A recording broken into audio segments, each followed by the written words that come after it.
లలితామాతా శంభుప్రియా జగతికి మూలం నీవమ్మా.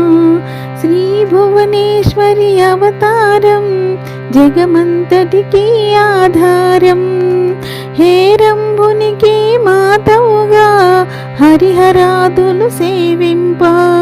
చండుని ముండుని సంహారం చాముండేశ్వరి అవతారం.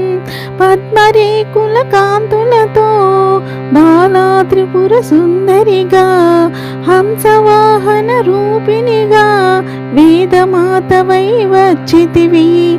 శ్వేత వస్త్రము ధరించి అక్షరమాలను పట్టుకొని భక్తి మార్గము చూపితివి.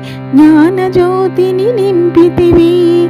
నిత్యాన్నదానేశ్వరిగా కాశీపురమున కొలువుండా ఆది భిక్షువై